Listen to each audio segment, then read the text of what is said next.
इंसान की सांसें भी थमने लगें, जब इंसान की रूह भी कांपने लगे, तो अंदाज़ा लगाइएगा कि उस इंसान के ज़हन के अंदर कैसा माहौल होगा।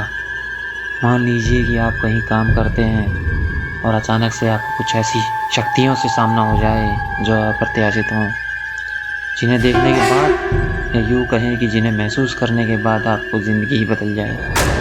दोस्तों, कुछ ऐसा ही हुआ गुजरात में एक एटीएम सर्विस कंपनी में काम करने वाले जितेंद्र के साथ। गुजरात में तो एटीएम सर्विस कंपनी में काम करने वाले जितेंद्र एक मध्यम वर्ग के इंसान थे। वो न बहुत हाई फाई सोसाइटी के नेता थे, न ही बहुत गरीब थे। बस किसी तरह उनके जीवन का गुजारा चल रहा था। इतना वो कमा लेते थे, उनकी शादी की करीब 4 साल हो चुके थे, उन्हें एक बेटा भी था। वैसे तो जितेंद्र बहुत ज़्यादा पूजा पाठ नहीं करते थे, यूँ कहा जाए कि बहुत ज़्यादा इन चीज़ों में उनकी आस्था नहीं थी, और अगर रास्ते में कोई मंदिर या मस्जिद आ जाए तो उनका सिर ज़रूर झुका लेते थे। जितेंद्र की नौकरी का समय दिन में लगभग 9 घंटे का होता था, पर एटीएम मशीन का फॉल्ट आने पर उन्हें रात में किसी भी वक्त सर्विस देने जाना पड़ता था। अपने इसी काम के चलते वह एक रात अपनी बाइक से जा रहे थे। उन्हें शहर में थोड़ी दूर एक रिहायशी इलाके के पास एटीएम में फॉल्ट हुई थी, उसे ठीक करने जाना था। वैसे तो इस काम के लिए 2 लोग थे, पर जितेंद्र का पार्टनर उस रात बीमार था, तो सर्विसिंग के लिए उन्हें अकेले ही जाना पड़ा। जब वह इस पॉइंट पर पहुंचे तो अपनी बाइक उन्होंने स्टैंड पर खड़ी कर दी। तभी वहाँ उन्होंने एटीएम बूथ पर एक खूबसूरत सी लड़की दिखाई दी। जितेंद्र ने सोचा कि उन्हें शायद पैसे निकालने होंगे और वो एटीएम मशीन में ठीक होने का वेट कर रही होंगी, फॉल्ट ठीक होने के लिए।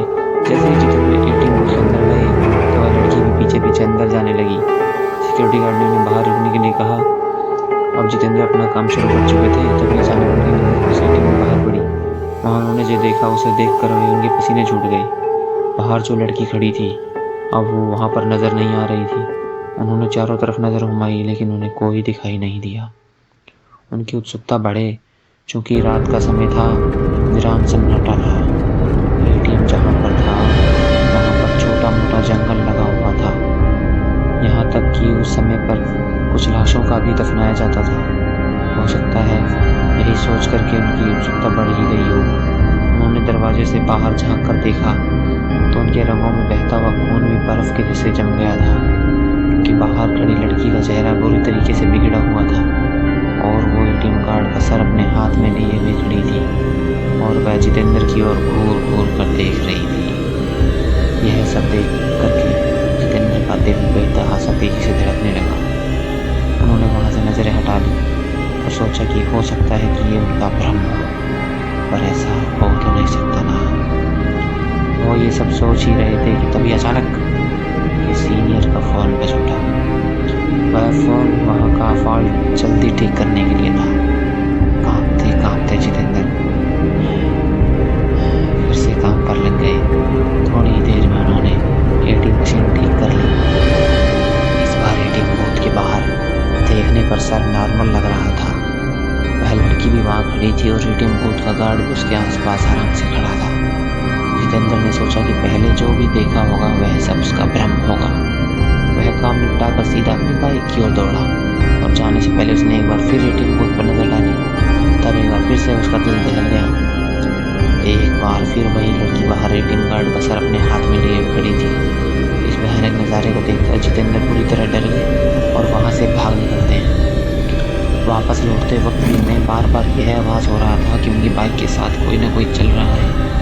वे घबराते हुए बाइक चलाई जा रहे थे। न जाने कैसे अचानक ही उनकी बाइक बंद हो गई और ठीक एक बरगद के पेड़ के पास जाकर रुक गई। जितेंद्र को यकीन नहीं हो रहा था कि उनके साथ ये सब सचमुच में हो रहा है। उन्होंने नज़र उठाई, जो बरगद की शाखा से झूलती हुई एक आकृति उन्हें नजर आई।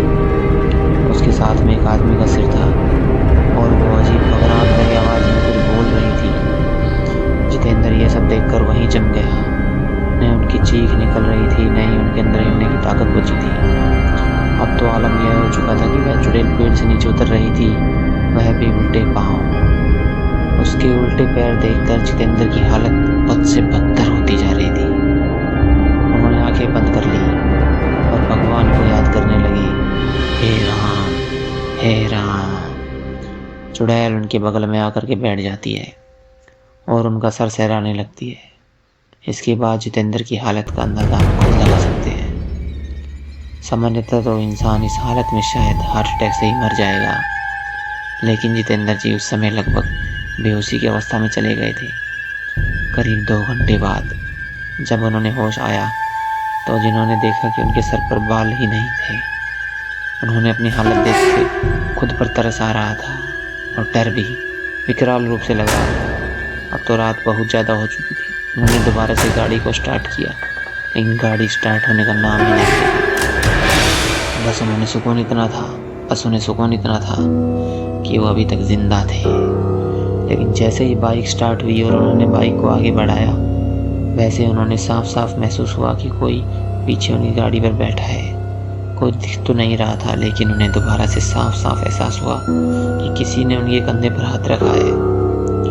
वो भी हड़बड़ाकर ही गिर पड़े और वहीं पर बेहोश हो गए।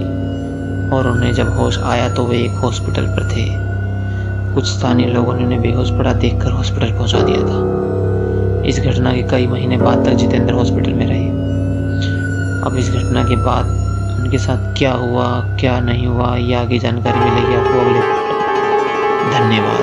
चैनल को लाइक करें और सब्सक्राइब करें।